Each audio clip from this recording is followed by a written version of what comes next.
Juba tublisti üle 10 aasta on autoturgu ilmestamas elektriautod, mille areng on olnud pidev. Algusaastade hirmudest on üle saadud, nüüd koputab uksele vesinik. Läheme proovime Toyota Mirai mobiilautokeskuses. Mirai tegelikult on ka elektriauto, lihtsalt elekter toodetakse koha peal vesinikust ja hapnikust. Et see ongi see erinevus ja tankimine võtab aega mõne minuti. Ehk siis, et sisuliselt on elektriauto, mida sa laed sama kiiresti nagu sisepõlemismootoriga autot.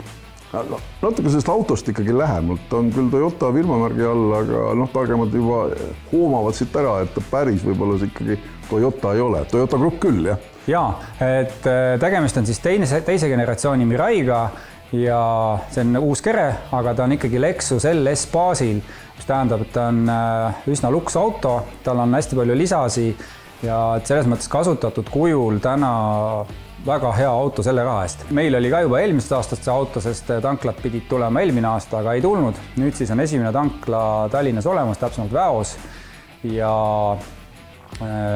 selle autoga peaks saama sõita tehasandmetel 650 kilomeetrit. Aga täna on selline lugu, et see ainuke tankla, mis on siis 350 paarine, aga Mirai on 700 paarise süsteemiga. Ehk siis seda autot saab umbes pool vaaki praegu täita ja ma täpselt ei oska öelda, mis päriselus sõiduulatus on, aga kohe peaks tulema Alexelal Peterburi teele teine tankla, mis siis on juba 700 paarine, kus saab paagi täis panna ja siis saab juba käia teises Eesti otsas ära ja tagasi loodetavasti.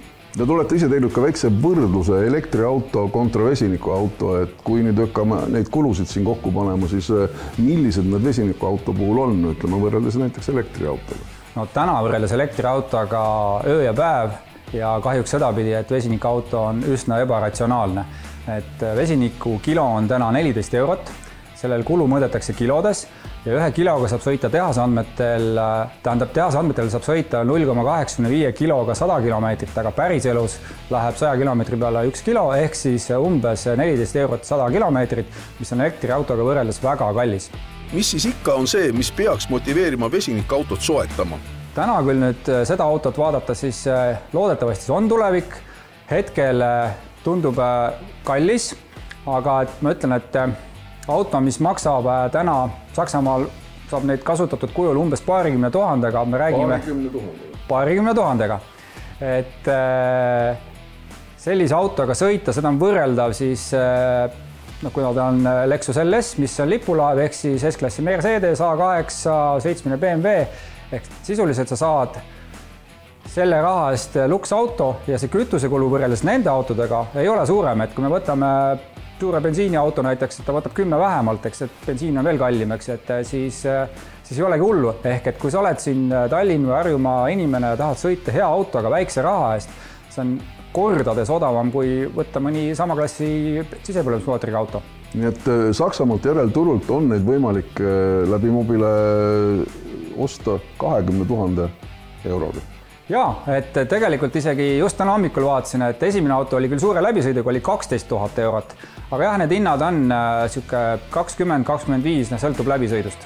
Aga läheme proovime ja käime ära ka tankimas.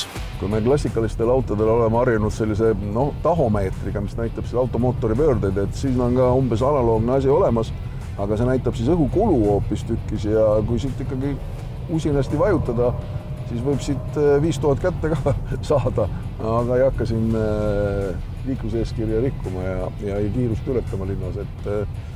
Aga mugavuse poole pealt on see masin kindlasti tänuväärt ja nagu öeldud, on ju tegemist ikkagi luksusautoga ja isted on toredad ja mugavad ja kõik see väljanägemine on selles suhtes ikkagi juhile täiesti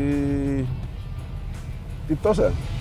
Proovime siis tankimist Eesti seni ainukeses vesinikutanklas. Silver näita siis, kuidas asi käib, et siin on samamoodi, luuk on lahti tehtud meil. Võtan selle siit siis, jah? Oota, ma maksan ära ja siis ta hakkab sind juhendama siit ekraani peal. Nii on lood. Võta see must katte ära. Nii. Lükka otsa ja tõmba lukku. Alt rohelist nuppu. Seda, nii. Surnud kärbsid sinna. Siin on iga kord on üks rohkem. Ütled vesiniku surnud. Tanklaga keeldub meiega edasisest koostööst, miks seda ei saanud teada ka klienditeenindusest. Nii lihtne see ongi. Ei ole kerge. ja autor sai tühjaks. Nüüd ootame, millal tuuakse juurde vesinikku või Utilitas toodab siit juurde. No, kahjuks tuleb selliseid asju ette, uus asi, vesinik, aga midagi ei ole teha. Loodame, et asjad paranevad ja siis saame ikkagi vesinikuga ka tulevikus sõita. Tankla lõpetas koostöö, et palju saime sealt ühe või palju? 10 grammi saime. 10 grammi. No, õnneks oli autos varu olemas ja saame ilusti tagasi minna, aga see on see vesiniku praegu tänane päev. Sellegipoolest küll olukord paraneb, aga vesinikul sõitvaid sõidukeid on juba võimalik soetada.